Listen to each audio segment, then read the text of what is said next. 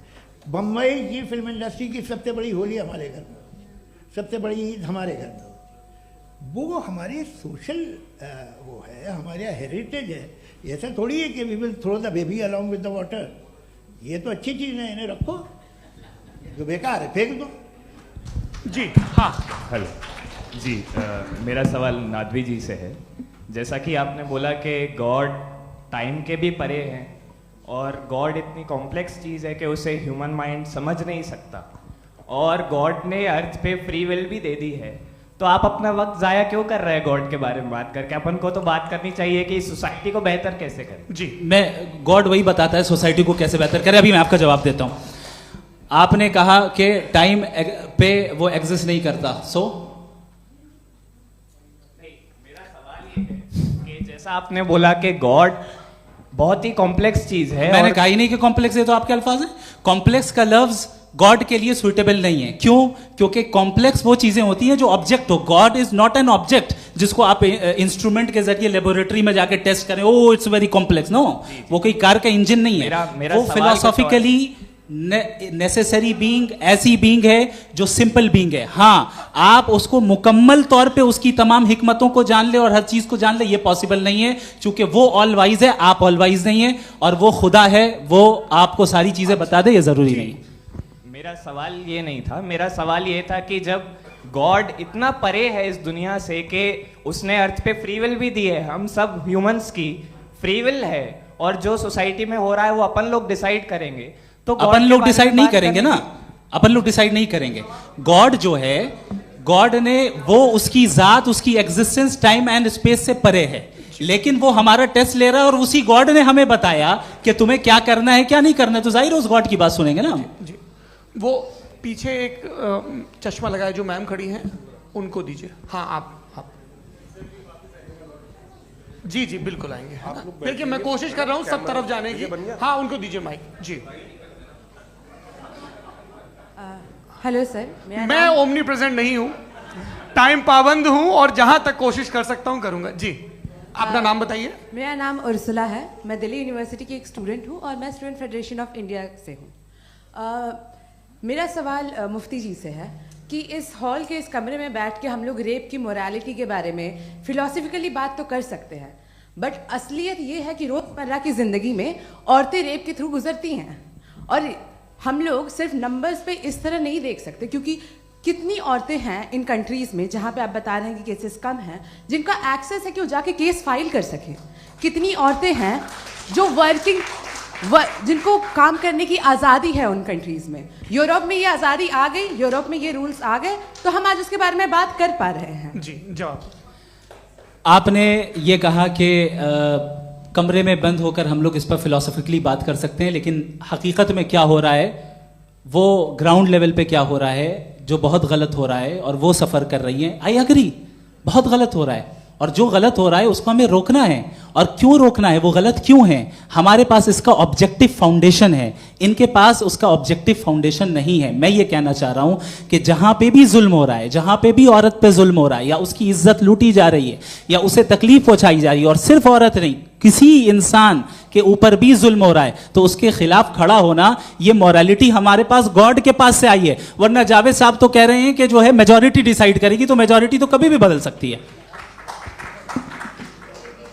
क्या आप ये थोड़ी सी आपको गलतफहमी है। मैं अगर मेरे जुमले से ये मदना निकला या मैंने कहा, तो ये जुमला मैं वापस लेता हूँ। ये मेरा मतलब ही नहीं था कि मेजॉरिटी डिसाइड करेगी। मेजॉरिटी डिसाइड करे तो दुनिया में बड़ी, वैसे आपने कहा था ये जुमला। अच्छा हो सकता है, मैं मान रहा हूँ, बाद में रिकैप कर लेंगे। अरे एक सेकंड, मैं अपनी एक्सप्लेनेशन देता हूँ। मुनासिब बात यह है कि हम सब के सब दिल में जानते हैं कि क्या अच्छा है क्या बुरा है, हमें पता है अच्छी तरह से। जो लोग बुरे काम करते हैं उन्हें भी मालूम अच्छा क्या है। यही तो सवाल था हजरत कि फिर ये मोरालिटी आई कहाँ से? Cross examination. हाँ जी हाँ। मोरालिटी साथ रहने की डिजायर से आई है। यानी साथ रहकर जो कुछ कह दे जो कुछ कर दे वो हो जाएगा? नहीं तो आप कायदे से रह ही कर सकते हैं जब तक लोगों में मोरालिटी हो, वरना क्यास हो जाएगा। ये आपको कैसे पता? जी हमने देखा ना, जहाँ मोरालिटी का क्यास हो गया, हम देखते हैं। कहाँ पे देखते भाई हैं? दुनिया में आप जो कह रहे हैं, आप कहीं पे अगर गलत हो रहा है इस बहस तो के उसको बाद आप मैं गलत देखिए। आप सर मुफ्ती साहब, आप एपिस्टेमोलॉजी की बात कर रहे हैं, मैं ऑन्टोलॉजी की बात कर रहा हूँ। मैं इस बहस के फाउंडेशन बाद आप क्या है? दोनों लोगों को चाय पे फाउंडेशन होस्ट करूंगा, वहां पे क्रॉस एग्जामिनेशन कर लीजिएगा। अभी ऑडियंस का हक मार रहे हैं आप लोग भाई, सर जस्ट लोग हैं आप लोग। और ये भाई ये हाँ बच्चे उधर आएंगे, उधर इनको आएंगे। जी सर आएंगे। अच्छा सर मेरा नाम लईकुर रहमान है और मैं अलीगढ़ मुस्लिम यूनिवर्सिटी का स्टूडेंट हूँ। और जहाँ तक मुझे पता है कि sir you are also product of Aligarh Muslim University. मैं भी उसी चमन का बुलबुल। हाँ सर, तो बड़ी खुशी हुई मुझे जान करके कि मैं आपसे मिलूंगा। सवाल सर मेरा सवाल ये है, सर सैयद अलैहि रहमा का नज़रिया ये था कि खुदा के वजूद को अक़ल के दायरे में रह कर के तलाश करना, न कि पूरी तौर से उसका इनकार कर देना। Sir how will you define it? नहीं तो ये तो आप इन्हें बताइए। ये सवाल आपसे खुदा का वजूद साबित कर रहे हैं तो सर आपने इनकार कर रखा है, इस वजह से मेरा क्वेश्चन उन्होंने यही सर से एक सेकंड, सर सैयद ने यही कहा ना कि अक्ल से आप खुदा के वजूद को साबित नहीं कर सकते, यही कहा ना भाई। वो उन्होंने कहा कर सकते हैं और वो कर दिया गया आज। वो फोन दो। तलाश करना या साबित करना अक्ल से अक्ल से नहीं हो सकता। अरे सवाल तो सुन लीजिए जी। अक्ल से नहीं हो सकता है, यही कहा ना आपने। अक्ल से हो सकता है। अरे वो यही कह रहे हैं भाई, आप बता रहे हो सकता है, वो तो कुछ और। आप अगर सर देखो नौजवान फोन ले लो, वो इतनी कमाल की यूनिवर्सिटी है। अरे भाई दे दो जरा, एक मिनट दे दो भाई, मेरी बात सुनो, माइक पे बोलो ताकि जो लाखों लोग देख रहे हैं। माइक दे दो ना। अरे देंगे ना माइक, तुम ठहरो तो। हाँ सर मेरा सवाल ये था कि सर सैयद अलैहि रहमा का एक नज़रिया था अपना कि खुदा का जो वजूद है उसको अक़ल के दायरे में रह कर के तलाश करना है, न कि पूरे तौर से इनकार कर देना है। ये उनका कॉन्सेप्ट था। लेकिन मेरा सवाल ये है कि आप इसको कैसे डिफाइन करते हैं, एक्सप्लेन कैसे करेंगे, मैं आपसे जानना चाहता हूँ, क्योंकि you are the product of Aligarh Muslim University. मुझे अक़ल के दायरे में रखे मैंने बहुत तलाश की, मुझे मिला नहीं। हाँ ये इधर वो चश्मा लगाए जो, हाँ उनको दे दीजिए। जी जी फटाफट पूछिए, बस 5 मिनट है, 5 मिनट में खत्म हो रहा है। हाँ अस्सलाम वालेकुम मुफ्ती साहब। एंड मेरा सवाल जावेद अख्तर साहब से। क्या नाम है आपका? अरे भैया मुझे पूछ रहे हो। फैज पूछिए फैज साहब। तो मेरा सवाल ये है कि अभी जो एथियस्ट है वो problem of evil argument use कर रहे हैं अगेंस्ट मुस्लिम्स, राइट? कि इस दुनिया में इतना सारा ईविल है और अगेंस्ट मुस्लिम तो यहाँ अगेंस्ट थियस्ट। हाँ थोड़ा सा करेक्ट कर लीजिए भाई। पूरी मशक्कत ही इसी बात की थी कि किसी एक मजहब पे बात ना टिके। जी तो बेसिकली ये आर्गुमेंट ऐसा है कि इस दुनिया में इतना ज़्यादा ईवल एग्जिस्ट करता है और अगर एक ऑल गुड गॉड है तो वो रोकता क्यों नहीं है? लेकिन इस सवाल में एक हिडन अजम्पशन ये है कि इस दुनिया में ईवल एग्जिस्ट करता है। अब एथियस्ट ये कैसे ऑन्टोलॉजिकली प्रूव कर सकते हैं कि इस दुनिया में ईवल एग्जिस्ट करता है? मैं आपको बताता हूँ, थोड़ा सा समझा। नहीं सर हम लोग इनको सुनने आए। नहीं please don't do that. I want to explain ontology. नहीं हम समझ गए सर, इनको अब जवाब देने दीजिए। अच्छा सवाल पूछ लो। मैं अभी तक क्या था वो मैं थोड़ा सा ऐड ऑन कर लेता हूँ। तुम गुरु, तो हम जब इसका राउंड 13 करेंगे ना तब तुमको स्टेज पे बिठाएंगे। जी तो हाँ जल्दी से। तो देखिए एथियज्म के हिसाब से सब कुछ रैंडमली बन गया है, सब कुछ एटम्स और मॉलिक्यूल्स है। एक पत्थर में और मुझ में सिर्फ इतना फर्क है कि हम लोग एटम्स और मॉलिक्यूल्स का अलग अलग रीअरेंजमेंट है। अब एक पत्थर को कोई इंसान तलवार से 2 टुकड़ों में काटते या मुझे, according to atheism it is same. There is no evil and good according to atheism. जी अच्छा फैज साहब का सवाल ये है कि हाँ कोशिश भी करते तो इससे गलत सवाल नहीं कर पाते। एक लाइफ फॉर्म है और लाइफ फॉर्म में फीलिंग्स हैं, मतलब लाइफ फॉर्म सुनता है, देखता है, टेस्ट कर सकता है, फील कर सकता है। तो उसकी जो ये जो क्वालिटी इस बबल में आ गई है वो जानवर में भी है, इंसान में भी है। तो जाहिर है कि उसे कोई तकलीफ पहुंचेगी, तो चूंकि उसके पास वो सेंसिटिविटी है तो मैं करेगा। पत्थर में वो सेंसिटिविटी नहीं है। तो ये क्या सवाल हुआ कि अगर पत्थर को काटा तो पत्थर को तकलीफ नहीं होती, तो आपको काटे तो आपको क्यों तकलीफ हो? बैठ जाइए जी। हाँ अगला सवाल। हाँ पूछे जी जावेद अख्तर साहब। अरे भैया सब आप लोग मुफ्ती साहब को छोड़ रहे हैं, तो मेरे ही पीछे पड़े हैं क्या? फिर चलो बोलो भाई। You asked how God can exist when children die in Gaza. हाँ you asked how God can exist when children die in Gaza, and you also mentioned the rise of atheism in Europe. But the same events also are leading many atheists and non-believers to turn towards faith. How do you interpret this contradiction, where suffering pushes some away from God, yet brings others closer to belief? देखिए, आपको एक बात बताऊं, दुनिया perfect तो कहीं भी नहीं है, हर जगह कुछ खामियां हैं। बेटा एक मिनट, मैं आप ही को कहेंगे, देखो वो तो कुछ खामियां, कमज़ोरियां, खराबियां सब जगह है। लेकिन अगर देखोगे ईमानदारी से कि दुनिया सबसे ज़्यादा महज़ब कहाँ है, एक आम शहरी को कहाँ हुकूक हासिल हैं, वो बोल सकता है, अपनी मर्ज़ी से काम कर सकता है, अपनी मर्ज़ी से राय दे सकता है, हुकूमत के ख़िलाफ़ बोल सकता है, बरसरे इक़्तिदार लोगों के बारे में बोल सकता है, सरमायादारों के ख़िलाफ़ बोल सकता है। तो आपको ये स्कैंडिनेवियन कंट्रीज़ में मिलेगा, वेस्टर्न यूरोप में मिलेगा। मैं नहीं कह रहा वो परफेक्ट है, बिल्कुल नहीं, वहाँ बहुत ख़राबियाँ भी हैं, परफेक्ट तो कोई। लेकिन जिन जिन मुल्कों में, लैटिन अमेरिका देखो, गल्फ़ देखो, वहाँ पर आपको ये ज़रूर है कि रेप नहीं होते होंगे। रेप की ज़रूरत क्या है भाई, उसको तो ख़रीद लो, घर में रखो, सड़क पर रेप करने की क्या ज़रूरत है। मगर सुनिए सुनिए सुनिए, मगर हकीकत ये है कि वहाँ शख्सी आज़ादी राय देने की, बोलने की नहीं है।